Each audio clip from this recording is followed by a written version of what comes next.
Well, welcome to another session. I hope you're well. I'd like to continue from a conversation that I started in yesterday's session, in which I was talking about an observation that I had made based on a reading that had come from the Office of National Statistics in the UK, in which several lifestyle trends were noted, one of which had to do with our happiness level, our level of satisfaction and dissatisfaction across the entire nation, but also across genders. And I extracted from what I thought was a useful piece of information, and I juxtaposed that with the conversation that I have spoken about for years, which has to do with understanding when we have to make important life decisions, and why those decisions need to be made on time, and how time introduces a risk. And the consequence of that risk is that we often miss out on what could give us the most meaning, the most significance, the most fulfillment in life, which is our relationships. Now, I'm going to dovetail on yesterday's session by addressing a few additional items. Now, I spoke about the whole thing about value in the prior session. I talked about how it is measured, but the key part of what I hope I addressed was that there is a narrative and there is a number behind every valuation or behind every value. Stories and numbers. In other words, you can say qualitative measures and quantitative measures. So when someone sees you for the first time or sees me for the first time, there are several things that are used for the person to assess perhaps what they consider my value to be to them or to society. A number could be my age. A narrative could be my lived experience, my character, my mannerism, my behavior. In other sessions, I've considered all of that information to be your self-image, and I categorize them as A, B, C, D until Z. And I simply say that you can capture everything about you in your self-image. And therefore, what you present to the world every day is what the world uses to ascertain, rightly or wrongly, what your value is. I talked about 4 specific acronyms: SMV, RFV, NSMV, and EIV. Altogether, they stand for the first, sexual marketplace value; the second, reproductive fertility value; the third, non-sexual marketplace value; and the fourth, economic intrinsic value. Irrespective of your gender, male or female, or in between, those 4 metrics are used in evaluating, and can be used by yourself in evaluating where you stand in the social hierarchy within a specific marketplace. I have to make it very clear. Within a specific marketplace. Now, let me build on yesterday's session and what I have summarized thus far. Many years ago, I had an experience that I will always remember. It was my first time in Vegas, in Las Vegas. And I stayed in one of what I considered at the time to be one of the best hotels. But I also moved between hotels. An observation was made, and it was the first experience I had ever encountered. You walked through the hotel, through the lobby, and invariably you walked past the gaming section, the cards tables, and where all of the fun was taking place. When I walked past such areas the first time, I made no observation. It was over a period of days that I noticed something unusual. In each of the hotels that I was in, I noticed that there is no clock and there was no clock at the time, and still applies to today, in the gaming tables, in the lobby areas, where you have the casinos, very more specifically the casinos, there are no clocks. And there is no natural light. There are no windows. These structures are designed incredibly opportunistically. That's the right word. The purpose of such exclusions are: time reminds you of the importance of a decision. Time is simply there to remind you, well, you've been on this table for 4 hours. Perhaps it's time to leave. Time also reminds you that you may not be operating in the right and in the logical mind frame. If you were to look at the time and you see 2:30 a.m. and you've been there since 5 p.m., that is an indication that perhaps you've been there too long. So the hoteliers and the hotel managers and the casino bosses and those who've designed it came up with a clever way of removing anything that could remind the individual that a decision that could be to their benefit had to be made. The second part was that there are no windows, no natural light. You walk through the main door, even if it's a glazed door, then you walk into what will be a lobby area. And very quickly, the casinos are positioned way back and away from any natural light. There is a lot of artificial lighting, and it is beautifully presented. Great chandeliers and ornaments, and it's bright. So this is not a case of walking in darkness. It isn't. These are incredibly designed buildings. No natural light and no clock or time. Number 3, for some reason, if you are on the table, if you are playing, you get free drinks. Unlimited. There is no tab. You can drink as much as you want. You just have to tell the waitress or the waiter what you want to drink. So what we have is 3 combinations, like a cocktail of things that could make you regret decisions. 1, no time. 2, no light. More importantly, some alcohol, some liquid, whether that be fruit of the vine or whatever your choice might be, to numb your senses. The reason? The casino understands human psychology.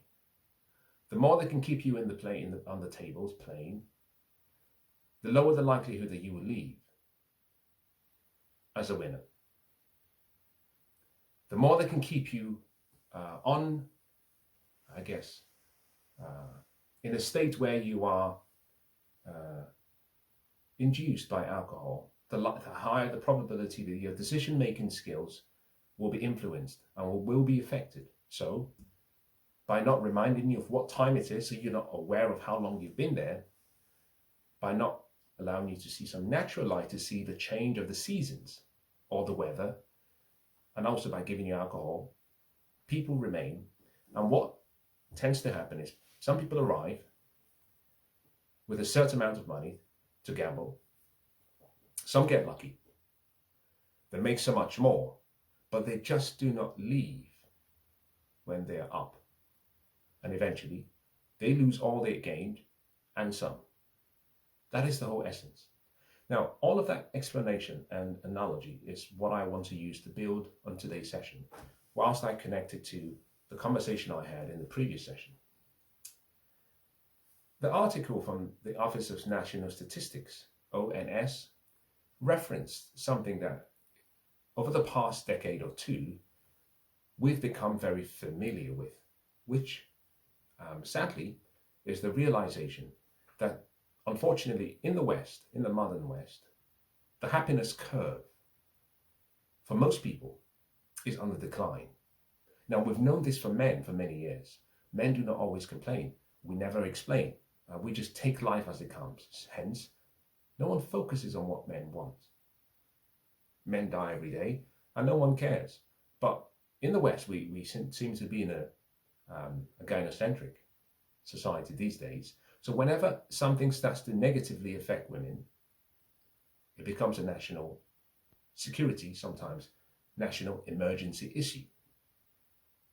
So a lot of the articles being produced and a lot of the issues being raised are primarily to do with the women. And that is my focus for today.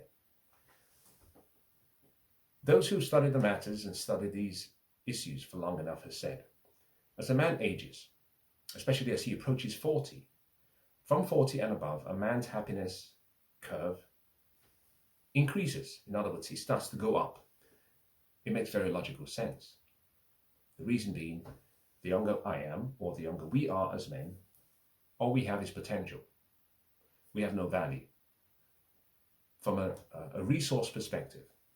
But as time goes on, we can exchange our time, our knowledge, we can exchange our presence, our hard work, labor, for the opportunity to solve a problem for people and get compensated in return.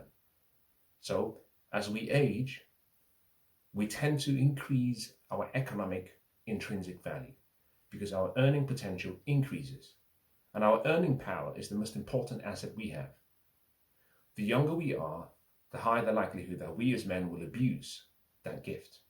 But as we age, we convert, we exchange that potential for actuality.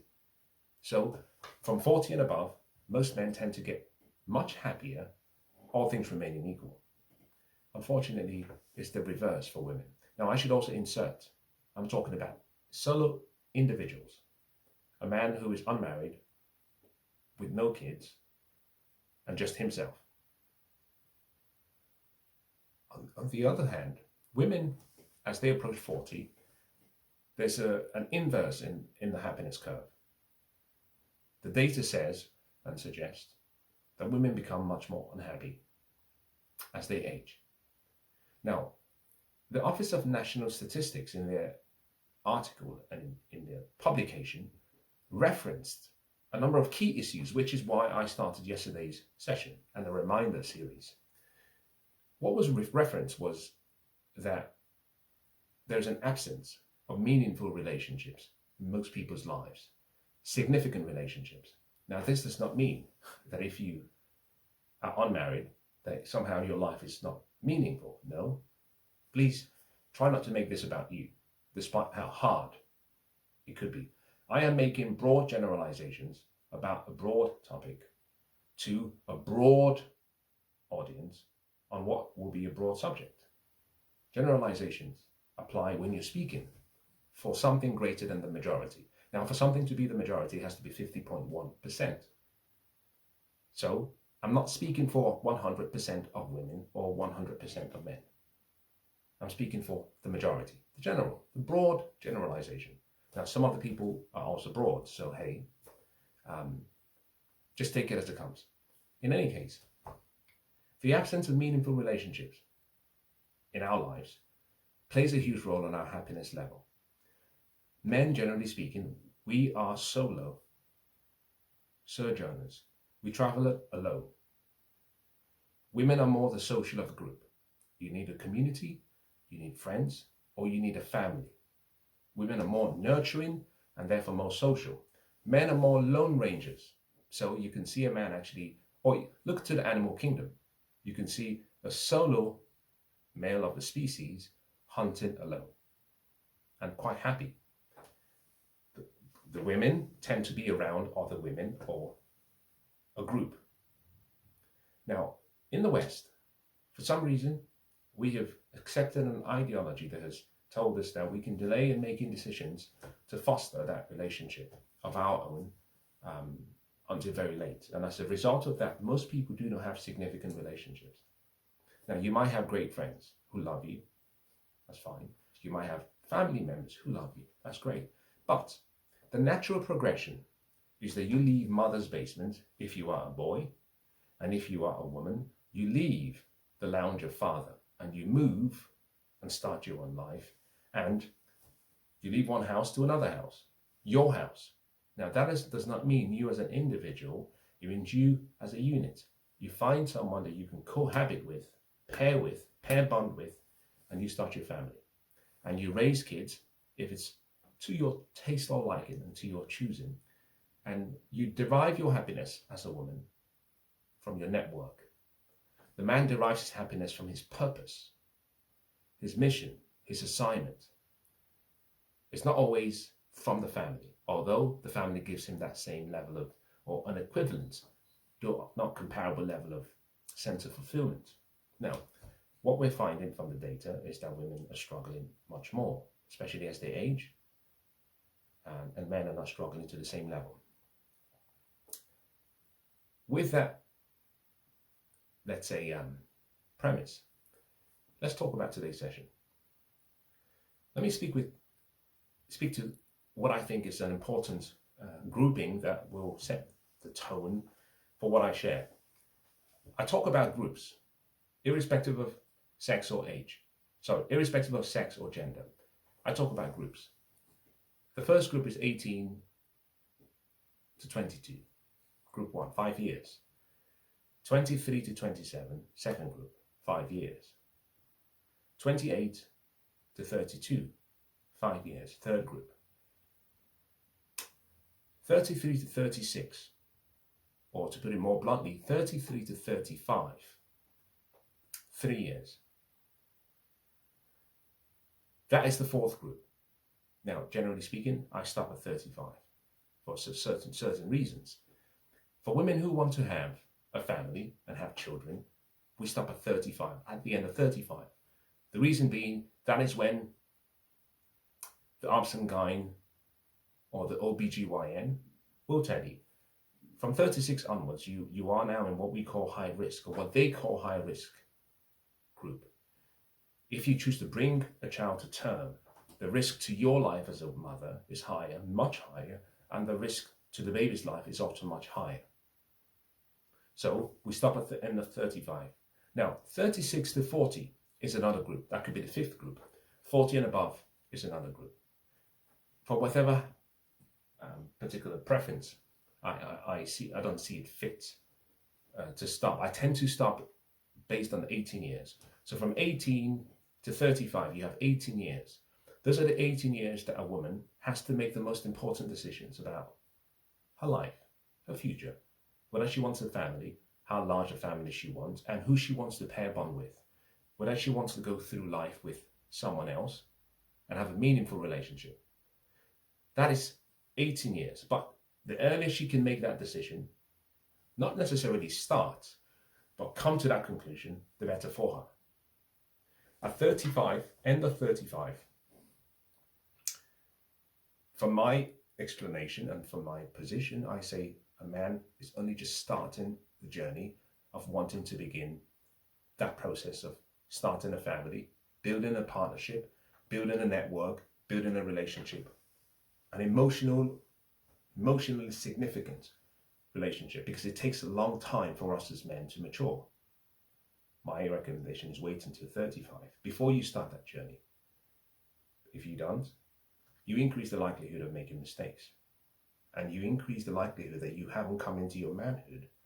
You don't have the masculine frame or the male frame. You haven't actually discovered your purpose.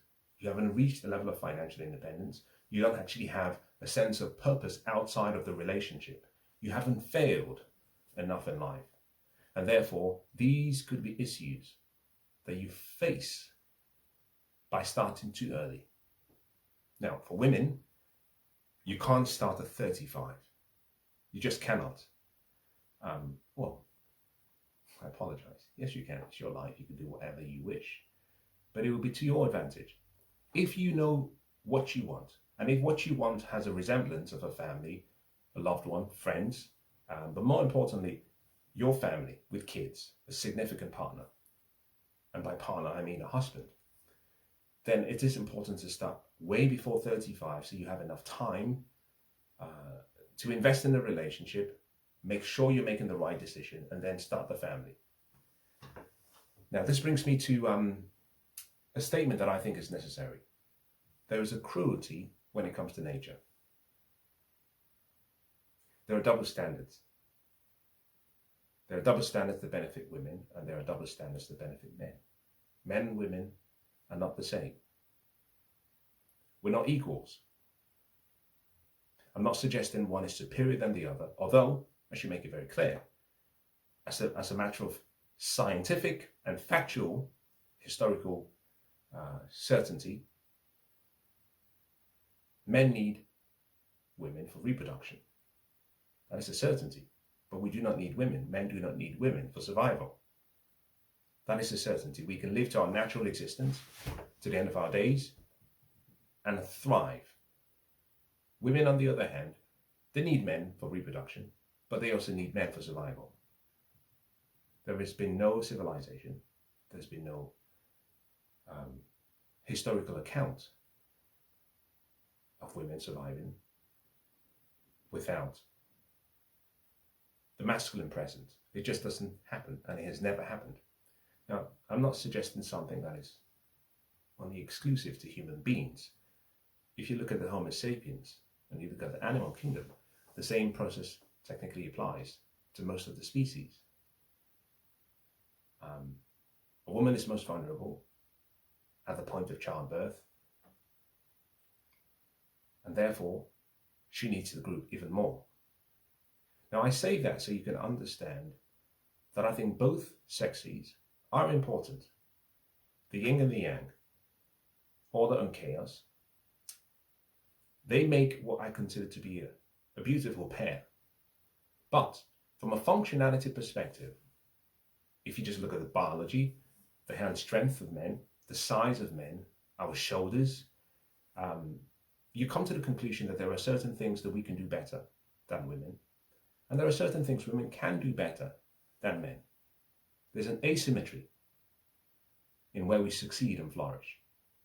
There are things that women flourish much better than men, like childbearing and the nurturing aspect from an early stage. There are things men generally do better than women, like safety and protection and fighting.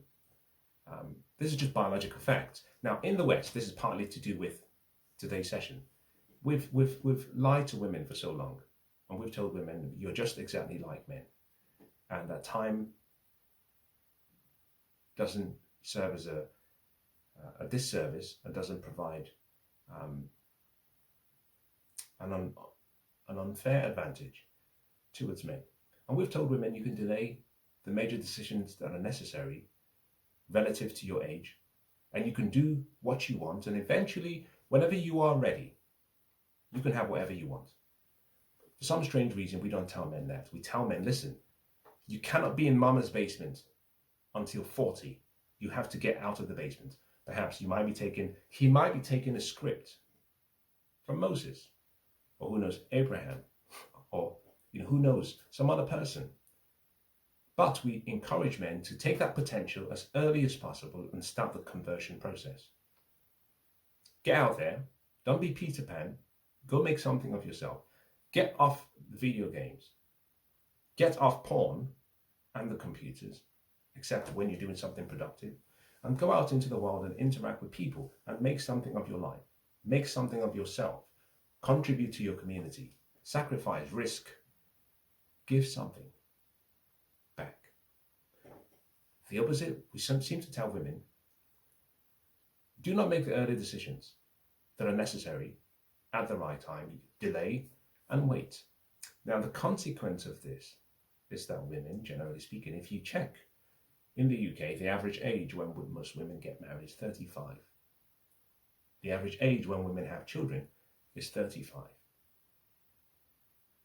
Now, interestingly, that is the year when high-risk pregnancy begins. So we've effectively said to women, no, pursue your career, pursue your ambitions, behave like a man, go out into the world and fail, and when you're ready, you can have whatever you want. And nature is saying, no, you cannot have whatever you want. The time comes when I start to shut down the gates. And a time comes when you are then in limbo. And if you don't make the important decisions as early as possible, the likelihood of getting the best opportunity and deals disappears. Like a casino table. We've told women, and we've actually designed this system, this false reality, and we've taken away time from the picture. and we've removed all form of natural light, anything that shines light into the space. We've removed that, and we've used ideology as the new alcohol. And we said to women, ignore what men say. And men such as myself, who speak about these issues, are misogynists, sexists, dominant, narcissistic, and any other pejorative terminology that is out there to paint us as being evil. And we've said, no, forget about what people say. Only focus on how you feel. That is the new alcohol. That is the new drug. And so women get to age 35 and 40 and they have regrets. Now, many years ago, there was a lady who wrote a book, and she had worked for a care home. And she said, at the end of the life of most of her patients, roughly 80, 79, 81, 82, that they mostly had one regret. A lot of these people had great lives. They made money, they traveled around the world, some of them spoke several languages. They had enjoyed certain parts of life. But she said that she noticed that there was a common thread consistent amongst all of those people's lives. Towards the end of their life, on their dying beds, they admitted that they had a regret. It was mostly regret surrounding not having meaningful relationships, sometimes not having a family, not having a relationship of emotional significance. It always connected back to people and relationships. Now that makes sense. And when asked, they said if they could go back and do their lives over again, that they would focus on building, fostering, sacrificing, paying the price to seek, cultivate, and protect the most important relationships of their lives. For some reason, we're telling women who are in their 30s and who are younger not to seek for a life that would have some emotional significance. We tell them, don't worry about men, focus on your career, focus on your dreams and goals, and when you're ready, the way you walk into a supermarket and pick whatever you want, the men who were very attracted to you in your 20s will be just as attractive to you in your 30s and 40s and 50s. The data suggests otherwise. So let me start by saying as follows. I go back to the conversation I had in yesterday's session, and I made it very clear. When I talk about value, what is your value? I'm not suggesting that you are of infinite value. Nobody is. I'm not also suggesting that you're of no value. Nobody is. I am saying that in the marketplace, you have to determine what the marketplace determines your value to be. Now, the marketplace is generally consistent or consisted of buyers and sellers, people who transact, people who come looking for things and people who come looking for things to exchange for what they want. I use an analogy, cars and buildings. And I simply say, well, if you go to the property market or the car market, you have a buyer, you have a seller. Fair exchange is no robbery. One person has something and the other person has something, and they're looking for an equal or fair exchange. The seller determines his price. A transaction does not take place until the buyer feels that the price set is consistent with the value received. So when I talk about value, I'm simply saying, if you understand your value, you know how to price yourself in the marketplace. If you do not understand your value and you misprice yourself, then what you could be is a product on the shelf, sitting there for too long, unfortunately, unclaimed. I'm going to go through a few things. In the marketplace, when it comes to dating and relationships, from a male's perspective, men see things differently. From a woman's perspective, women believe that men see things as they see things themselves as women. And you have this confusion. 4 terms that I have used in the session that preceded this one and in today's session: SMV, RFV, and SMV, and EIV. Let me go through those very quickly. I'm going to connect it very shortly to today's theme. Sexual marketplace value. SMV primarily deals with your looks, your beauty, youth, attractiveness. And in all of that, we consider different things. Your face, we look at your shape, your size, your proportionality, symmetry, weight, height to weight ratio, height to waist ratio. So many things that are more physical. So it's what people see first when they look at you. It also deals with your appearance, how you style yourself, how you dress. But what we're looking at purely is take away all of the makeup you have and take away all of the clothes you have and stand naked. Imagine you just had a shower and you're wearing your natural hair and you're wearing your natural nails and everything about you is in this natural state. What you see is what is being judged on, the natural you. And there is a number associated with your appearance. Whether you are a man or whether you are a woman, there is an SMV.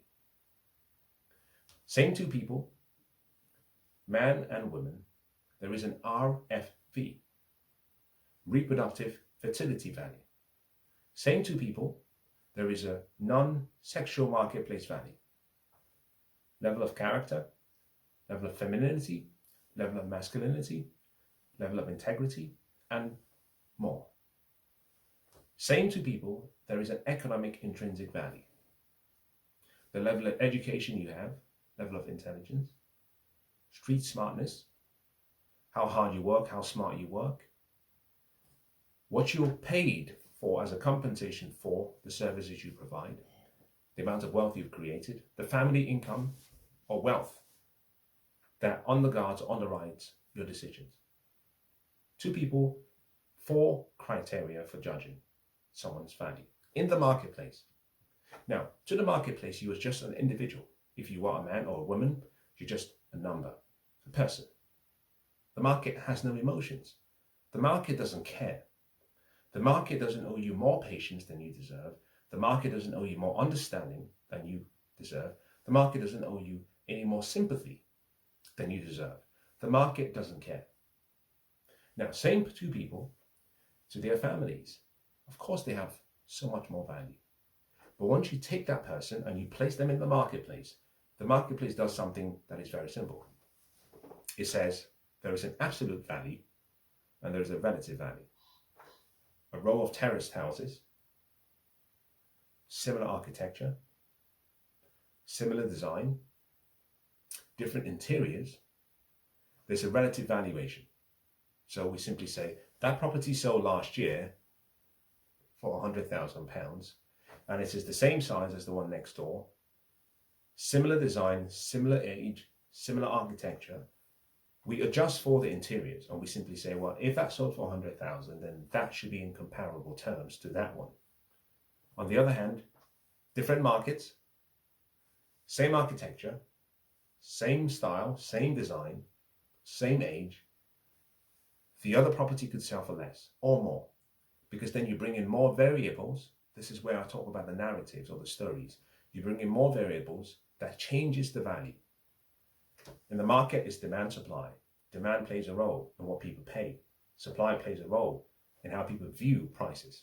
But there's also other things, such as the value of the land, such as location of the property relative to what people want, such as population growth, such as availability of infrastructure in schools. Now, I hope you understand this from a building perspective. That is relative valuation. Now, your value could be what it is. Now, what this simply means is if I have a woman who is attractive and who is a 7 in her attractiveness scale, SMV, if I place her in London, where there are so many more attractive women, suddenly, on a relative basis, while she might be a 7 on an absolute basis, if there are more what we'll call 7s in London and 8s in London and 9s in London, what you find suddenly is her relative value declines. Why? Because there is more supply and perhaps fewer demand. Same girl, if I were to take her, despite having a 7 of an absolute value, and I place her in a place like, let's say, Aberdeen in Scotland, or let's say in a place like, who knows, the Isle of Wight, as you said. If there are fewer girls, and if most of the girls there score just an average of a 5, then suddenly, on a relative basis, the girl who is a 7 is then considered to be a lot more attractive.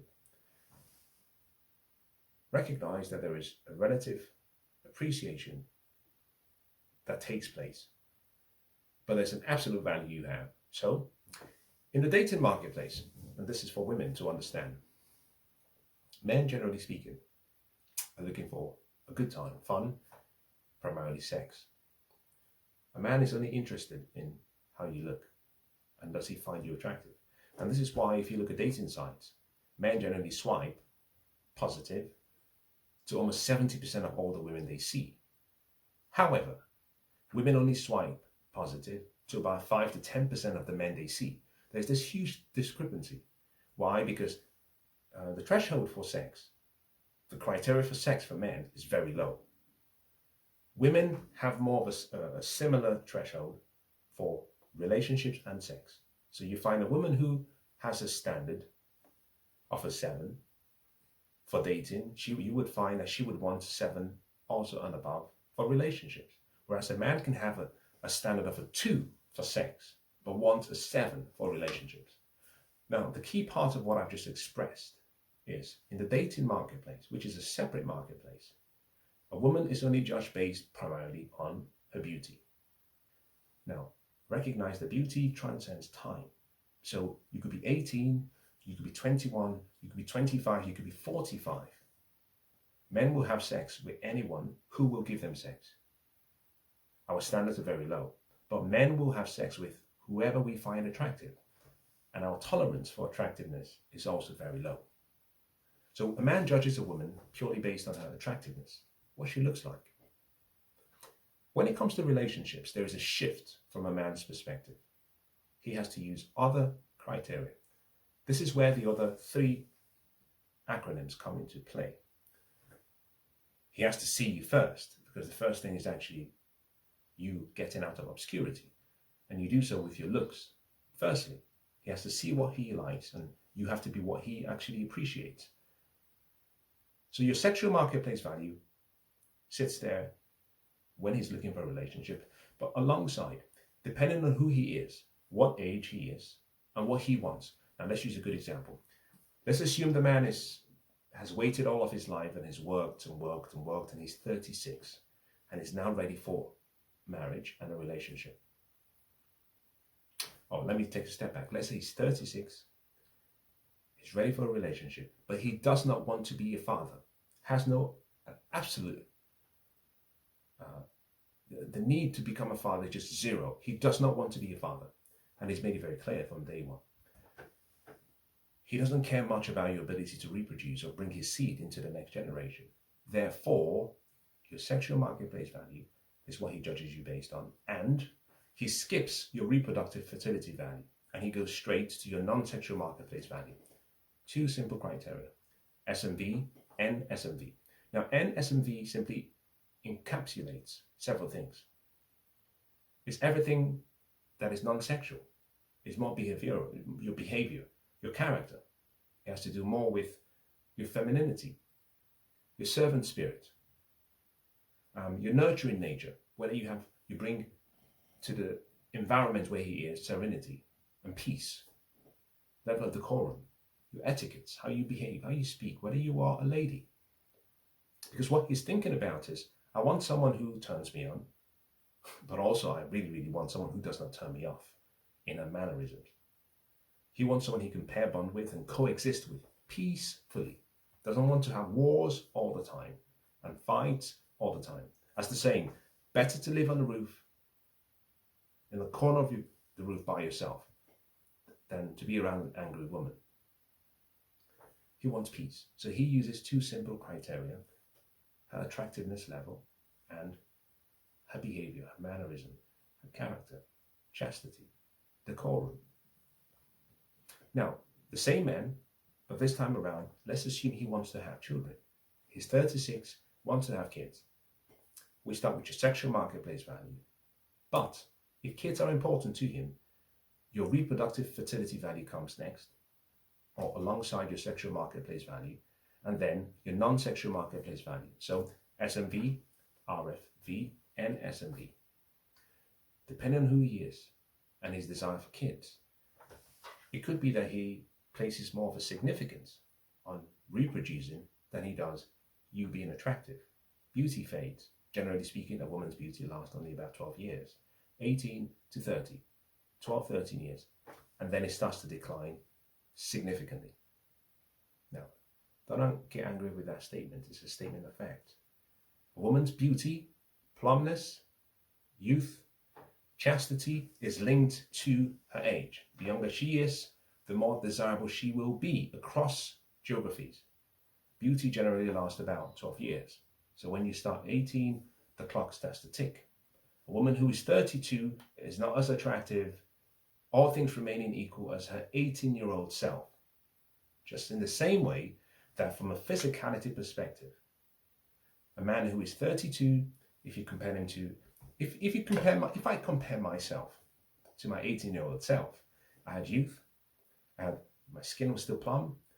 There were things about my very nature, physicality, that I cannot compete with. Just not possible. It's an illusion to think that the beauty you had at 18, all things remaining equal, will be the same at 35. It's illusory. It's silly. I know for a fact it doesn't apply with men. We know it doesn't apply with women. Men know. As a matter of fact, here is actually something interesting. And if you wait, give me a second, let me wet my whistle. I think this is very interesting. I was having a conversation with someone a few days ago, and we were talking about chickens. And you may know this, you may not know this, but I hope you find this interesting. In the UK, the food industry, when it comes to eggs, they have a standard. You can have chickens, you can do it as a business, you can do it as an individual, but if you sell your chickens have to be stamped. Rather, if you sell your eggs, the chickens or the hens that lay the egg, whatever they're called, the hens have to be stamped. The eggs have to be stamped. If the mother hen is 2 years and above, the eggs she produces cannot be sold with the official stamp that would meet the health and the food standards. And let me say that again. Hens that lay eggs who are 2 years old and older are not allowed to be used for commercial purposes for the laying of eggs, because the eggs that they lay post 2 years will not be considered as meeting the minimum standards according to the food agencies. So the stamp of approval to say the egg you bought meets the standards is restricted to hens who are 2 years old and younger.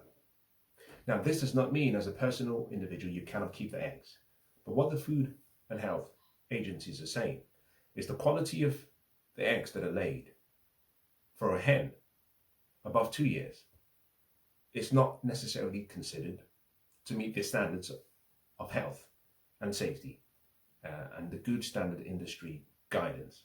So even in hens, we can see everything I have been explaining. Now, let me go back to the conversation. Man, 36, wants to have kids. He will choose, depending on who he is and his preference, he might choose the reproductive fertility value as even more significant than your sexual marketplace value, because he understands he is getting older, you are getting older, the beautiful ones are not born yet. So he doesn't lay so much emphasis on just beauty because he knows it will fade. He puts more emphasis on your reproductive fertility value because he knows there's a time window. And therefore, he might choose a youthful younger woman than an older mature woman if he wants to have children. Both could be just as attractive.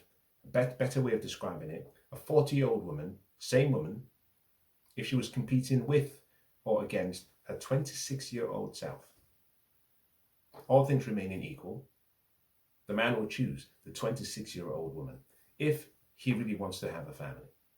Now, of course, the NSMV then comes in. Mannerism, behavior, candor, femininity, servanthood, servant spirit, serenity, peace, and all of the other parts, such as perhaps her experiences, his ability to get along with her. He might consider all of those, but that comes as an addition. If he wants to be a father, that overrides his instinct to communicate and get along with you from a conversational perspective. Now, I hope you can see something that I think is a regression line across the three examples I've given. If we put aside the dating marketplace, because the dating marketplace is simply fun, and women judge based on men who approach them, and they assume that the men who approach them would also approach them for marriage and for relationships. And what we're finding is actually, no, our tolerance as men for sex is so low. So don't confuse a man's interest in you for his desire to be with you long term. A woman is judged by, and this is a key part of the conversation, a woman's value is really inherently based on the quality and caliber of man that she can attract and keep. It's not what you earn that matters, it's what you get to keep. That's finance 101 from a personal level or personal perspective. A part of all you earn is yours to keep. It's what you keep that matters, not what you make. If you make £10 and spend £10, you're in a deficit position. Effectively, you break even at zero. If you make £10 and spend 12, you are in a deficit position, negative.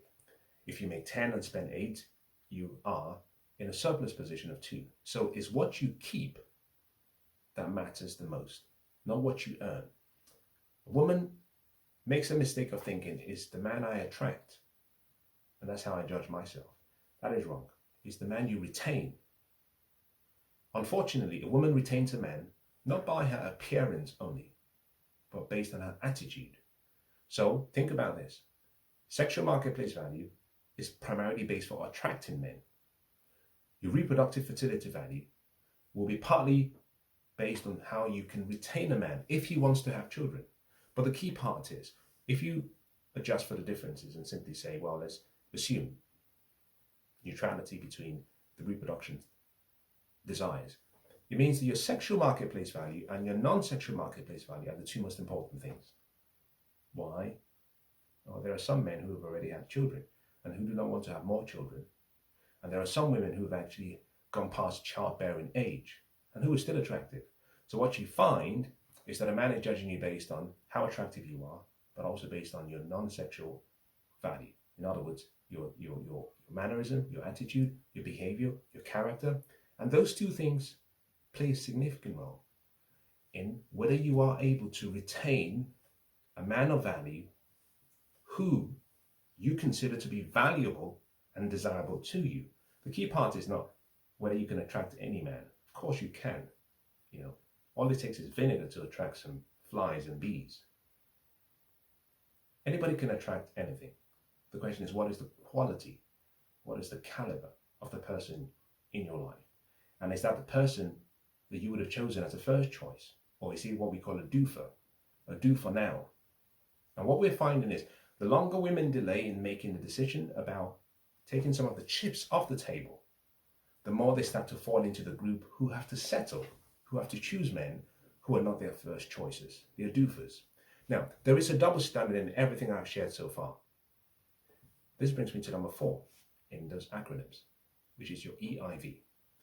Your economic intrinsic value primarily has to do with your education and your intelligence and your upbringing and your profession and your job and how much you're making, and also your net worth and your family income and your family's wealth, and whatever underwriting or underwriter's privilege you have, whether that be from mummy's funds or daddy's funds or just grandpapa's funds or whatever. That's what men bring to the table. Their production capability. Men are resource objects. Unfortunately, women are considered more sex objects, and we do consider them resource objects. Now, what this simply means is that a woman's education, her income, her wealth, does not, and I should say very clearly, does not play a role to men of a certain caliber. Men of a certain caliber who were considered by other men who were peers to be the higher value on a socio-economic level, or to be highly respectful, or to be influential or leaders, do not consider a woman's education, her income, her career, her family's wealth, in making a decision as to whether he finds her attractive. I've never met a man who simply said, well, I saw this girl today and she's a neurosurgeon, and I've been pitching a tent just thinking about her. No. Boys get together and they're talking about women, and the first question is always, what does she look like? Describe her. They don't ask, did she score a 70 or an 80 in calculus or fluid mechanics or engineering thermodynamics? Men don't ask such questions. Why? Because that doesn't arouse us. It doesn't inspire us. We ask, what does she look like? How old is she? Women, on the other hand, tend to look to men for the resources. Now, this is changing, I accept. In the West, it is changing, because women do not need men for production and provision like they did in the past. However, there are 7.8, I think, or 7.9, going on 8 billion people in the world today. And if you go around the world, what you find is that the consensus, the majority still simply say, I want a man who is productive. I want a man who can provide, who can protect, who can nurture, rather not nurture, who can actually be the priest to the family. Now, in a small part of the world, the West, the population, I have to state, is declining. There are some people who simply say, no, I want to nurture a man. The key point of all of this is a simple one. Your EIV as a woman is not used by men. There's a concept called isogamy. There's a concept called hypergamy. And there's a concept called hypogamy. Isogamy simply means we date across social economic hierarchies. We find people who are equal to us and we choose them. There is a concept which simply says, well, people will also consider dating up across hierarchies, usually women. So women generally date across and upwards. A woman wants a man who is on the same level as she is or more.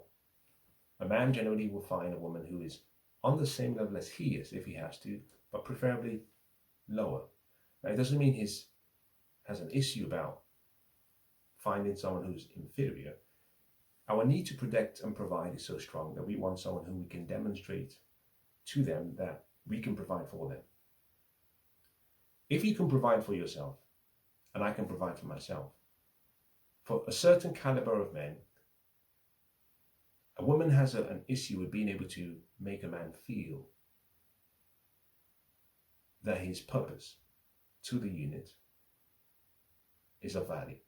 So men, generally speaking, will find women where they can actually be the breadwinner, to go out and slay the dragon and bring it back and to be considered valuable to her. Whereas if he returns and she says, well, I got mine, then he doesn't feel a sense of purpose, a sense of importance. And he, over time, will find someone else. This is the reason why a man can walk into McDonald's and can see a waiter. And this man could be a billionaire. He could be a prince. And he would choose that woman as his wife, without reference to the fact that she has no education, is not intelligent, and has no money. A woman, on the other hand, who is educated and empowered and emancipated and has a great job and perhaps is a neurosurgeon, the first question she wants to ask is, what does he do?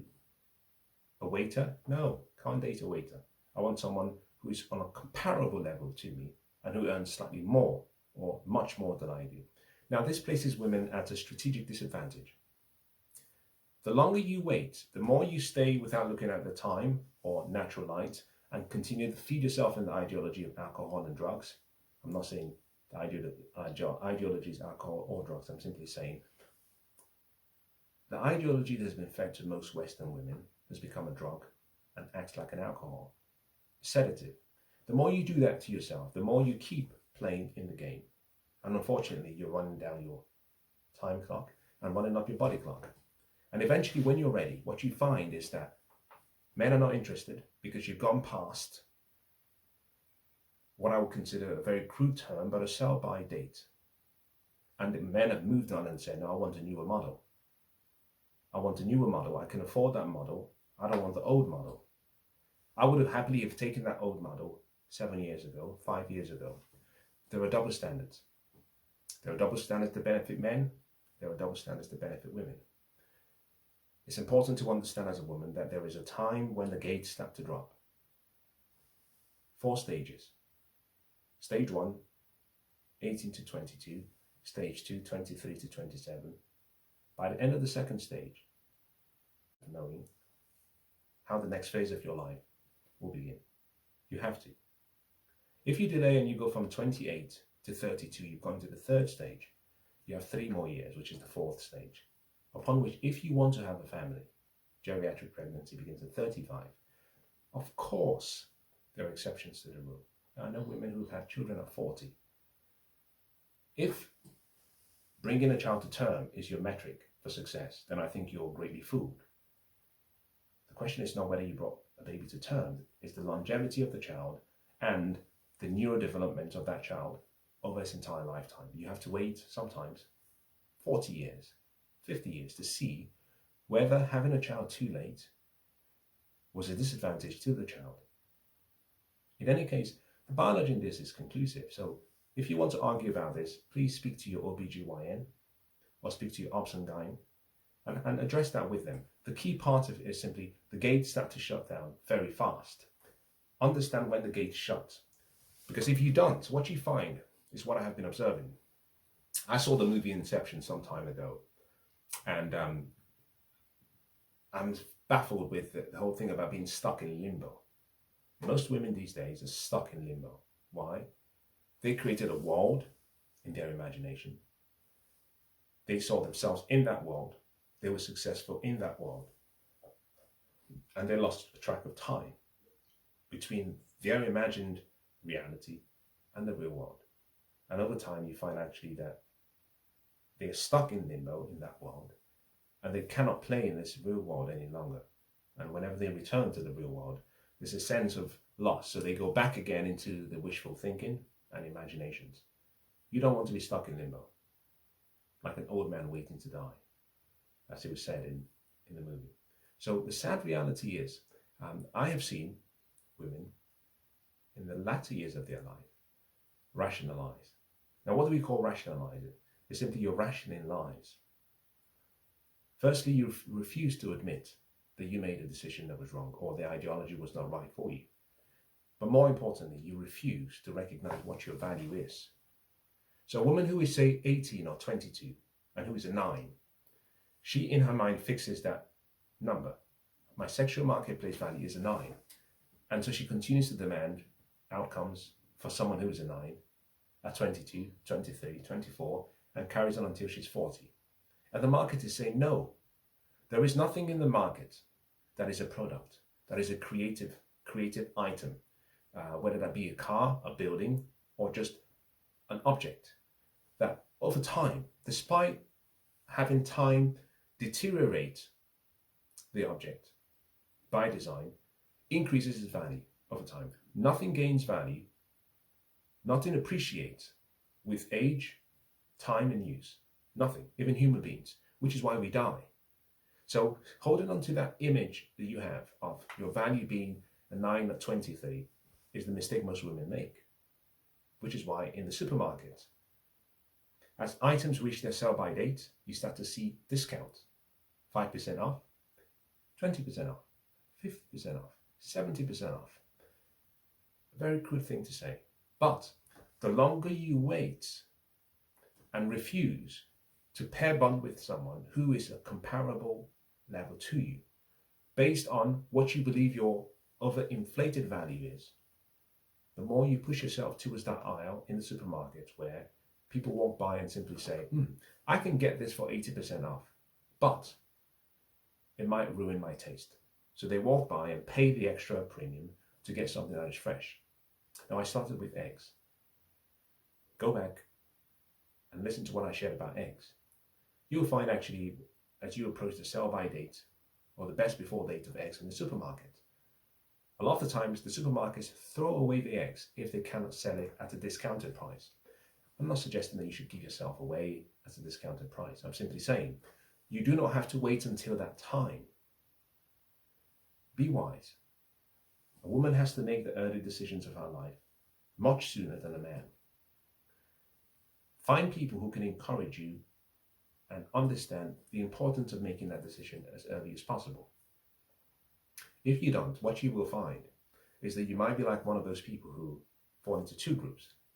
They get to a certain age and they say, well, I think I'll just get a dog, which is a symbol that you want to love. There's a part of you that wants to be loved and wants to love, but you cannot find it in your heart to coexist with a man and make a deal. Or two, you fall into the group of women that I know, some of which who do a full circle. A year ago, 2 years ago, 4 years ago, or 4 years prior, there were men who were there in their lives and who they said, well, not good enough. And 4 years down the line, they're trying to make a deal. There's a problem. Those men are what I call a do for now, or second choices. They don't respect these men, but they understand they are good men, and so they choose to settle with them. They find men who are, I use the word beta males or feminine men, or men who are not necessarily aware of their own value, men who were raised by mothers, raised to be soft, and men who lord over women. They find one of these men and they make a life, a living hell for these men, because the women always know in their hearts that these men were not the men of value who they desired, but they recognized that these men were still good men. So they chose those men because they had no other options. But there's a regret in their hearts and a frustration because they did not choose their first choices. If you wait too late as a woman, you will end up choosing your seconds. You will end up with a doofer. You will find actually you're more likely to choose a beta male, someone who's more of a simp, someone who's more feminine man, than you would have. And the reason for that will not be because you didn't have the opportunity. It was because you refused to recognize that sometimes it's fine to just take your chips off the table. And time reminds you of when the decision has to be made. Now, I hope that's just been this session and what I've shared so far have been useful.